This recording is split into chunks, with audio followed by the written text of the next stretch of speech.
ଲୁକ 13 ଅଧ୍ୟାୟ 1 ପଦ। ମନ ପରିବର୍ତ୍ତନ କର। ଦର୍ଶକ ବନ୍ଧୁ, ସେତେବେଳେ ଯୀଶୁଙ୍କ ପାଖରେ କେତେକ ଲୋକ ଥିଲେ। ଗାଲିଲର କେତେକ ଲୋକଙ୍କର ଯାହା ଘଟିଥିଲା ସେହି ବିଷୟରେ ସେମାନେ ଯୀଶୁଙ୍କୁ କହିଲେ। ସେମାନେ ଉପାସନା କରୁଥିବା ସମୟରେ ପିଲାତ ସେହି ଲୋକମାନଙ୍କୁ ହତ୍ୟା କରିଥିଲେ ଓ ବଳିପଶୁମାନଙ୍କର ରକ୍ତ ସହିତ ସେମାନଙ୍କ ରକ୍ତକୁ ମିଶାଇଥିଲେ। ଯୀଶୁ ଉତ୍ତର ଦେଲେ, ତୁମ୍ଭେମାନେ କ'ଣ ଭାବୁଛ? ଏହି ଲୋକମାନେ ଗାଲିଲର ସବୁଠାରୁ ଅଧିକ ପାପୀ ଥିଲେ ବୋଲି ସେମାନଙ୍କୁ ଏ ଦଶା ଭୋଗିବାକୁ ପଡ଼ିଲା।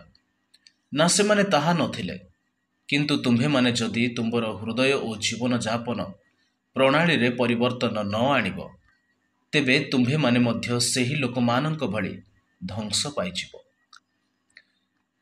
ସିଲୋହରେ ସେହି ଯେଉଁ 18 ଜଣଙ୍କ ଉପରେ ପ୍ରହରୀ ଗୃହ ଭାଙ୍ଗି ପଡ଼ିଲା, ତୁମ୍ଭେମାନେ କ'ଣ ଭାବୁଛ ଯେ ସେମାନେ ଜେରୁସାଲେମରେ ରହୁଥିବା ଅନ୍ୟ ଲୋକମାନଙ୍କ ଅପେକ୍ଷା ଅଧିକ ପାପୀ ଥିଲେ? ନା, ସେମାନେ ତାହା ନଥିଲେ। ମୁଁ କିନ୍ତୁ ତୁମ୍ଭମାନଙ୍କୁ କହୁଅଛି ଯେ ତୁମ୍ଭେମାନେ ଯଦି ତୁମ୍ଭମାନଙ୍କର ହୃଦୟ ଓ ଜୀବନଯାପନ ପ୍ରଣାଳୀରେ ପରିବର୍ତ୍ତନ ନ ଆଣିବ, ତେବେ ତୁମ୍ଭେମାନେ ସବୁ ବିନଷ୍ଟ ହେବ। ପ୍ରଭୁଙ୍କ ଲୋକମାନେ ଯଦି ମନ ପରିବର୍ତ୍ତନ ଏପର୍ଯ୍ୟନ୍ତ ଯେ କରିନାହାନ୍ତି, ତାହେଲେ ଖ୍ରୀଷ୍ଟଙ୍କ ପାଇଁ କୌଣସି ମୂଲ୍ୟ ନାହିଁ, କୌଣସି ଲାଭ ନାହିଁ।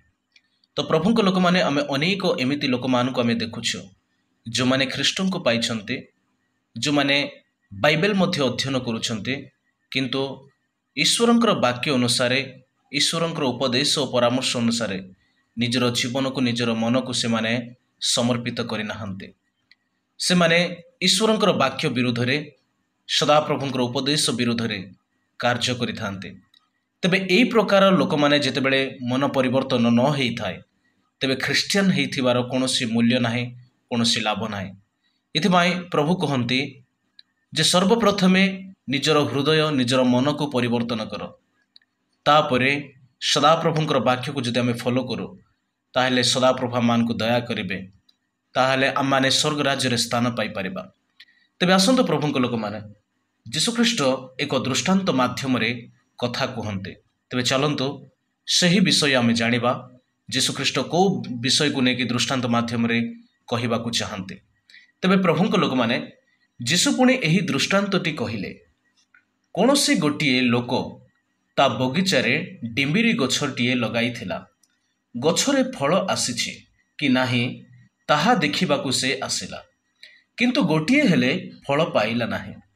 ତେଣୁ ସେ ବଗିଚା ଦାୟିତ୍ୱରେ ଥିବା ଚାକରକୁ କହିଲା, ଦେଖ, ମୁଁ 3 ବର୍ଷ ହେଲା ଏ ଡିମିରି ଗଛରେ ଫଳ ଆସିବ ବୋଲି ଅପେକ୍ଷା କରି ଆସୁଛି, କିନ୍ତୁ ଗୋଟିଏ ହେଲେ ଫଳ ମୁଁ ପାଉନାହିଁ। ଏ ଗଛଟା କାଟିଦିଅ, କାହିଁକି ଅଯଥାରେ ସେ ଗଛଟା ମାଟି ଖରାପ କରିବ। କିନ୍ତୁ ଚାକରଟି କହିଲା, ମାଲିକ, ଆଉ ବର୍ଷକ ପାଇଁ ଏହାକୁ ଛାଡ଼ିଦିଅ। ମୁଁ ଏହାର ଚାରିପଟେ ଗାତ ଖୋଳି ଖତ ସାର ଦେବି। କାଳେ ଆସନ୍ତା ବର୍ଷ ଗଛରେ ଫଳ ଆସିପାରେ। ଯଦି ଆସନ୍ତା ବର୍ଷ ଗଛରେ ଫଳ ନ ଆସିବ, ତେବେ ତୁମ୍ଭେ ଏହାକୁ କାଟି ଦେଇପାର।